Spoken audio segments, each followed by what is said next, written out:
안녕하세요. 저는 50대 여성입니다. 남편도 있고 하나뿐인 아들도 있죠. 올해로 아들은 군대에서 돌아왔습니다. 저희 남편은 저를 만났을 때부터 줄곧 사업을 해왔지만 크고 작은 실패를 해왔고 지금은 동네에서 작은 주유소를 운영하며 나름 안정적으로 자리를 잡아서 평범하게 살고 있는 편입니다. 아들 초등학교 다닐 땐 한창 남편 사업이 너무나 안 좋게 흘러가던 때라 저도 부업으로 안 해본 일이 없었습니다. 야구르트 배달부터 식당 홀 서빙까지 다양한 아르바이트를 했었고 아들은 다행히도 속 썩이지 않고 잘 자라줘서 그나마 덜 힘들었던 것 같습니다.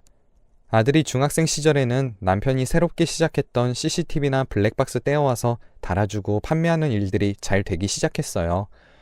그러다가 전망이 안 좋다고 생각했는지 남편이 워낙 변덕이 많고 사업을 자주 접고 다시 시작해서 그런진 모르겠지만 이제 정착하고 싶다며 아들 낳고 저희가 처음 신혼생활 시작했던 동네로 돌아가 집을 구하고 돈을 모아서 주유소 하나 구했으니 평생 이거 잘해보자면서 살자고 하더라고요.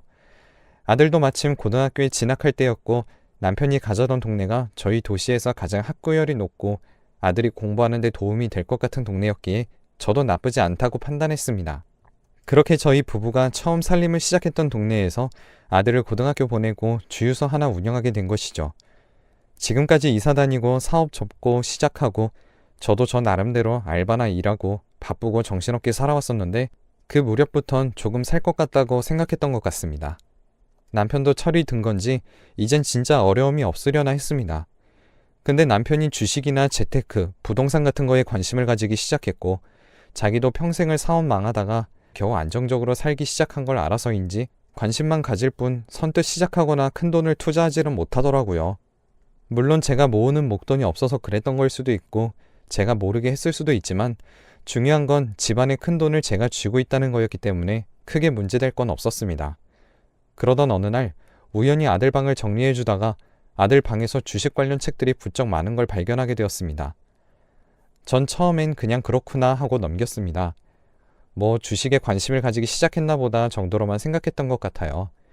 그러다 갈수록 수상하게 여기기 시작한 것은 아들의 씀씀이가 과도하게 커지는 것이 눈에 보였고 아들이 고등학생이지만 방학을 하면 가끔씩 주유소 아르바이트들과 함께 일을 돕곤 했었는데 그때부터였던 것 같습니다.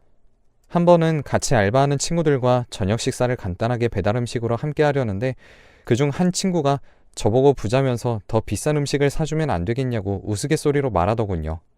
이게 무슨 소리인가 싶었지만 아들과 부쩍 가까이 지내던 친구였기도 했고 그냥 실없는 소리라기엔 느낌이 이상하여 밥 먹고 나서 그 아이를 불러다가 제대로 한 번 더 물어보았습니다. 대충 우리 가정 경제 상황을 아는 것 같아서 물어보는 건데 우리 아들한테 들은 것이 뭐가 있냐며 저도 대충은 아는 것처럼 둘러대고 그 아이에게 물어봤습니다. 그랬더니 그냥 저희 아들이 주식으로 대박이 나서 갑자기 큰 돈을 만지게 됐고 그전까지는 사장님 사업이 어렵기도 했는데 지금은 모아둔 돈만 억이 된다는 소리였습니다.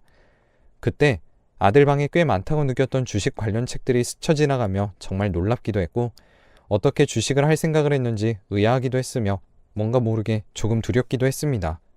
아들은 그 큰 돈을 만지며 어린 나이에 무슨 생각이었는지 계속 제게는 숨길 생각이었는지 등등 정말 별 생각들이 다 들었던 것 같네요. 그렇지만 알게 된 이상 숨길 수는 없다고 생각했고 제가 알고 있는 것들을 추려 아들에게 전달했습니다. 도저히 얼굴 보고 말할 용기가 안 나서 대충 편지에다가 몇 글자 끄적였던 것 같아요. 우연히 알게 되었고 엄마에게 왜 솔직하게 공유해주지 않았는지 마음이 무거워서 아는 티를 못 내다가 이렇게 편지로 대신한다는 내용이었습니다. 며칠 뒤 저 혼자 주유소에 있는 시간대였는데 아들이 일찍 귀가하며 제게 말해주더라고요. 어릴 때부터 전학이며 이사며 옮겨 다니면서 아빠 사업이 힘들기도 좋기도 했던 건 너무 잘 알고 있었고 그러면서 인터넷으로 주식 정보나 사업 정보 등등에 자연스럽게 관심을 갖게 되었는데 이번에 주유소 한다는 말 듣고 이쪽 시장은 어떻게 흘러가려나 궁금해서 관심만 가지려던 게 우연히 코인과 같은 암호화폐 시장에 대해 알게 되었고 주유소 알바를 하며 틈틈이 모은 돈과 어렸을 때부터 지금까지 설이며 추석이며 용돈이랍시고 받아온 모든 돈을 털어 투자하게 되었는데 1년 만에 엄청나게 상승해 돈의 맛을 보게 되었고 그때부터 주식을 공부하면서 점점 불리게 되었다는 게 제 아들의 대답이었습니다.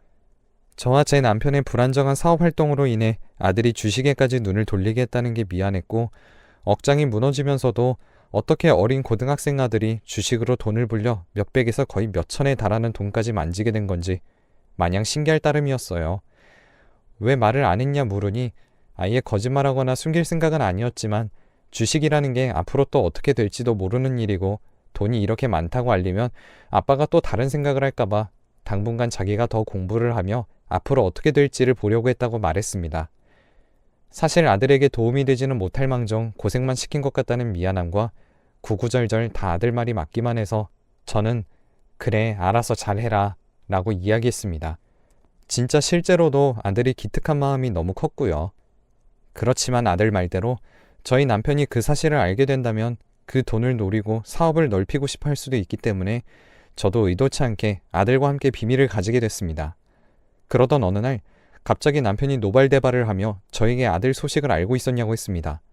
전 깜짝 놀라 그걸 당신이 어떻게 알게 됐냐고 되물었고 남편은 제가 알고 있었던 사실에 큰 배신감을 느끼고 더 화를 내면서 옆에 있는 물건들까지도 부수며 억울해했습니다. 그러면서 자기가 우리 가족을 위해 평생을 얼마나 고생했는데 이렇게 둘이 말을 맞추고 속일 수가 있냐며 화를 내더군요. 나중에 아들 말을 들어보니 우연히 주식창을 닫지 않고 컴퓨터를 켜두었다가 들킨 것 같다고 얘기하더군요. 저희 집에 컴퓨터가 한 대라서 거실에 두고 함께 사용하는데 아들이 어쩌다 흘린 것 같다고 얘기했습니다. 그날 이후로 남편은 굉장히 가정에 소홀해진 것이 눈에 보였고 대놓고 집에 들어오지 않는 날들도 늘어갔습니다. 하지만 남편도 화가 나서 잠깐 저러는 거겠지 생각했고 가볍진 않지만 참아가며 그냥 넘겼죠. 그치만 남편의 행방은 점점 더 엉망이 되어갔습니다. 남편은 대놓고 바람까지 피는 것 같아 보였거든요. 오히려 숨기지 않고 당당하게 여자들이랑 놀아나는 모습을 보니 그냥 기가 막혔습니다. 본인 모르게 집에 돈이 이렇게 많았다는 사실에 충격을 받아 저렇게까지 할 일인가 이해가 안 갔고 실제로 제 돈도 아니었으며 저렇게 하는 모습을 보니 그냥 저도 정이 떨어지더라고요. 아들에게도 네 탓이 아니니 너무 마음 쓰지 말라고 원래 저럴 사람이었던 거라고 냉정하지만 딱 잘라서 얘기했습니다. 어느 날 하루는 남편이 또 술에 잔뜩 취해서 들어와 놓고 자기를 남자로 봐주기는 하냐는 둥 헛소리를 하더니 이제 자기를 남자로 봐주는 그런 사람이랑 새 삶을 시작할 거라고 큰소리를 치며 집 몇 개를 그냥 눈에 보이는 대로 다 쓸어담고 나갔습니다.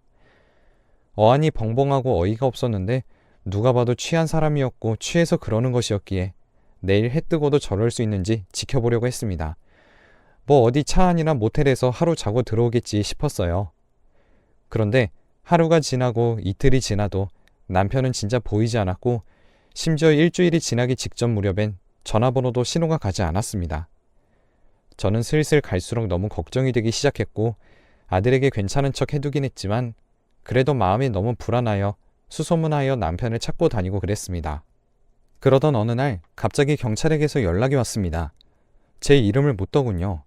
그러더니 남편이 사망했으니 당장 병원으로 오셔야 한다고 했는데 전 믿기지도 않았고 그냥 하늘이 무너지는 줄 알았습니다.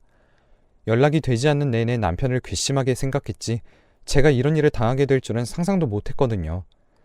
병원에 가보니 이미 절차들은 진행되어 있었고 전 경찰에게서 전후 사정을 듣게 되었습니다.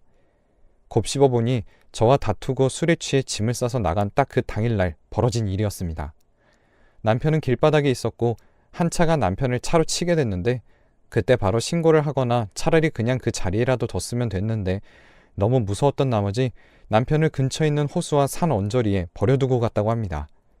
그 이후 꿈자리를 비롯해 일상생활이 힘들어지고 죄책감에 시달리던 그 범죄자 놈이 자진해서 경찰에 신고를 했고 그렇게 오늘 남편이 발견된 것이라고 들었습니다. 하늘이 무너졌고 또 마지막에 남편이 그렇게 나간 게 다 제 탓만 같고 그 사람이 너무 원망스럽고 괴로웠습니다.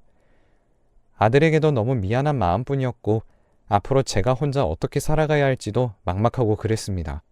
너무너무 힘들었지만 아들이 있었기에 그냥 망가진 채 살 수만은 없었고 하나뿐인 아들을 생각해서라도 정신을 차리려고 노력해야 했어요. 그렇게 정신없이 남편을 보내고 주유소를 처리하고 살던 집도 내놓고 아들과 자그마한 아파트 하나를 구해 이사를 준비했습니다. 아들도 지금까지 자기가 모아둔 돈은 정말 이게 전부라며 이제 손 다 털었다고 했습니다. 그렇게 아들의 돈과 제가 가지고 있던 집 그리고 주유소까지 모두 처분하고 아들과 둘이 살 자그마한 아파트 한 채로 이사가게 되었습니다. 이사를 가며 남편 옷도 조금 태워주고 정리 못했던 것들도 겸사겸사 정리하기도 했습니다. 그러다가 남편의 옷장 안에서 한 상자를 발견하게 됐는데 전 진짜 남편의 죽음 이후로 이렇게 놀라거나 충격받을 일이 더 이상 없을 거라고만 생각했지만 큰 충격을 받게 되었습니다. 그 상자에는 딱 봐도 내연 관계였음을 알 수밖에 없는 남편과 다른 다정한 여자들의 사진이 가득했거든요. 그리고 그 여자에게 받은 선물인지 미처 주지 못했던 선물인지 몇 가지 물건들과 짧은 편지가 있었습니다. 내용은 대충 정리하고 올 때까지 기다리겠다, 만나게 돼서 좋다, 이런 내용이었습니다. 정말 어이가 없고 황당하고 배신감 들었지만 가만히 앉아서 생각해보니 한창 남편이 밖으로 나돌 때 직접 목격하지 못했을 뿐 외도를 예상하고 있었고, 더군다나 죽은 사람한테 억울하니 어쩌니 따질 수도 없는 노릇이니 저도 그냥 최대한 빨리 털어버려야겠다 싶더군요. 그래서 그 물건들과 편지와 사진들도 버릴까 싶었지만 그냥 버리느니 태워주는 게 낫겠다 싶어 마지막 옷들을 태우며 함께 태웠습니다. 마음이 많이 허전하고 괴로웠지만 그래도 태워줘야지 싶었죠. 태울 수 있는 곳까지 원래 제가 차를 몰고 가서 태워주곤 했는데 유독 그날따라 운전할 자신도 없고 기력도 없어 고3 수능 치자마자 운전면허를 따고 한창 연수를 받은 아들 보고 근처이니 한번 운전해보겠냐고 운전대를 맡기고 함께 태울 수 있는 곳까지 가서 한 장 한 장 사진을 태웠습니다. 옷을 먼저 태우고 이제 그 불구덩이 속으로 편지와 사진을 태우려고 하는데 갑자기 옆에 있던 아들내미가 이 여자 그 여자 아니냐며 사진 속 여자를 가리켰는데 저도 그때서야 눈치를 채고 말았습니다. 어떻게 그걸 모를 수 있냐 많이들 그랬지만 남편 장례 당시에는 정말 그걸 어떻게 처리해야 하는지만 정신이 팔려 있었기 때문이에요. 그 여자가 누구였냐면 바로 제 남편과 내연관계에 있던 사진 속 여성이 제 남편을 차로 치고 남편을 근처에 버려뒀던 그 범죄자 놈이었습니다. 남편 장례 때도 그 이후로도 아들 앞에서는 한 번도 운 적이 없었는데 그날 아들 앞에서 진짜 목 놓아 펑펑 울고 미친 사람처럼 또 울고 계속 울기만 했던 것 같아요. 그 사람을 눈앞에 두고도 몰랐던 거에 대한 충격과 이제 남편도 잘 모르겠다는 생각과 무서움까지 들기 시작했습니다. 전 너무 괴로운 마음에 마음을 추스리지 못하고 계속 울기만 했습니다. 집에 돌아갈 때도 아들이 내내 저를 부축해줬고 그날 이후로 거의 3주 넘게 저는 집에 누워만 있었던 것 같네요. 정말 다행히 저희 아들이 수능을 치르고 성인이 되기 직전 거의 집에만 있을 때 절 돌봐주고 스스로 밥도 차려 먹고 무엇보다도 경찰과 검찰을 오가며 다시 남편 사건에 대한 수사가 시작될 수 있도록 알아봐주기도 했습니다. 단순 뺑소니가 아니라 내연관계의 여자였다면 계획되어 있던 살인일 수도 있으니까요. 지금 이렇게 생각을 찬찬히 할 수 있을 때 돌이켜보니 정말 다행히도 똑부러지고 상황을 잘 수습할 수 있도록 도와주는 아들내미가 있는 게 큰 행운이라는 생각이 들었습니다. 저희는 그렇게 모든 진실을 그때서야 다 알게 된 채로 경찰의 수사를 기다리게 됐고 안 그래도 수감 중이던 남편의 내연녀와 다시 마주할 수 있는 기회가 생겼습니다. 한 짓을 생각해보면 진짜 용서할 수 없는 악마 같은 사람인데 웃긴 건지 무서운 건지 저와 아들의 손을 잡으며 진짜 죄송하다고 하염없이 울더군요. 진짜 울 사람은 저인데 제가 무슨 말을 해도 잘 듣지 않고 자기가 계속 울고 그랬습니다.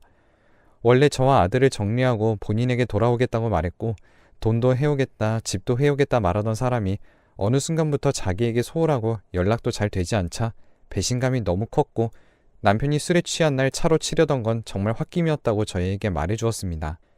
남편이 술에 취해 있던 그날 그 여자는 남편에게 전화를 걸어 그간 억울하고 서운했던 것을 털어놓았고 남편이 받아주지 않자 집으로 찾아가겠다고 실랑이 했고 남편이 길거리에 취해 있자 처음엔 내려서 말다툼을 하고 남편을 회유하려고 했는데 취해 있던 남편이 그냥 첩주제에 선을 넘는다 어쩐다 등등 취해 있는 상태에서 먼저 욕설과 조금은 폭력적인 모습을 보이자 차로 들어가 남편을 위협하려고만 한 거였는데 남편도 취해 몸을 못 가눠 정말 순간적으로 발생된 실수였다고 구구절절 설명해 주었습니다.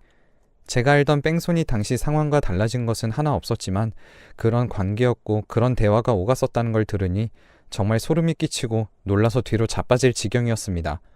형량을 비롯해 그 밖에 여러 가지 것들이 많이 바뀌진 않겠지만 이런 속사정을 알게 되었다는 게 너무 다행스럽기도 했고 너무 괴로워서 어쩌면 많은 걸 알게 된 지금이 더 원망스럽게 느껴지기도 했습니다. 지금은 그나마 시간이 많이 흐른 시점이라 이렇게 덤덤하게 얘기할 수 있지만 평생 아물지 않을 상처이자 사건이 될 것 같아요. 웃긴 게 아직도 그 내연녀의 하나뿐인 딸이란 사람은 저희 가족에게 몇 달에 한 번씩 꼭 이것저것을 보내옵니다. 그러다가 아들에게서 저희를 찾아와 사과를 하고 싶다고 했다던 이야기를 전해 들었습니다. 전 그 내연녀의 딸이 사과를 하고 싶다는 사실보다도 아들과 연락을 주고받는다는 사실이 더 충격이었고, 아들에게 물어보니 그냥 몇 번 마주할 때마다 혹시 모를 일이 나중에 생기면 안 되고 경찰을 통해 연락하는 것보다 더 편리할 것 같다는 생각에 자기들끼리 연락처를 주고받았다고 하더라고요. 그리고 집 주소를 아는 것도 아니었고 메신저 채널을 통해 그냥 선물을 보내주면 그 선물을 받은 저희 아들이 직접 저희 집 주소를 입력해 배송을 받아왔다는 사실까지도 알게 되었습니다. 그 범죄자 모녀한테 죄책감 덜어지게 그런 짓을 뭐하러 했냐고, 앞으로 선물 줘도 그냥 무시해라, 그리고 번호도 바꿔라 큰 소리 내며 아들을 혼냈습니다. 그런데 아들 반응이 너무 충격이었습니다. 솔직히 잘못은 아빠랑 그 내연녀가 저지른 거고, 자긴 솔직히 아빠가 잘한 것도 없다고 생각하고, 어릴 때부터 아빠에게 가져오던 애정이나 감사함들도 이제는 그런 감정들마저도 희미하다며 그 딸한테까지 직접 나쁘고 탓하는 감정 가지기 싫다고 얘기하더군요. 평소에 냉정하고 상황 판단을 잘하고 이성적이라고는 알고 있었지만 이렇게까지 소름 끼치게 이 상황에서 그 내연녀의 딸 편을 든다고 생각하니 아들도 무슨 생각인지 모르겠다는 느낌이 들었습니다. 아들이 저 몰래 그 내연녀의 딸과 더 연락을 한다면 정말 아들 얼굴도 못 볼 것 같고 아들마저도 잃을 것 같다는 두려움에 하루하루 더 시름시름 앓게 됐고, 아들도 그 정도의 관계까진 안 하고 탓을 안 할 뿐 선물을 받을 정도일 뿐이지 제가 걱정하는 나쁜 일은 절대 일어나지 않을 거라고 절 다독이고 설명했지만, 이제 병처럼 앞으로 제게 일어날 일들에 대해 지나치게 두려워하게 됐고 그런 습관들을 가지게 됐습니다. 앞으로 제게 더 충격적인 안 좋은 일이 일어날까봐 걱정하는 습관들을 가지게 됐네요. 앞으로 정말 잘 추스리고 살 수 있겠죠? 긴 글이었지만 들어주셔서 감사합니다. 저와 제 아들이 평범하게 잘 살 수 있도록 응원해 주시면 감사하겠습니다.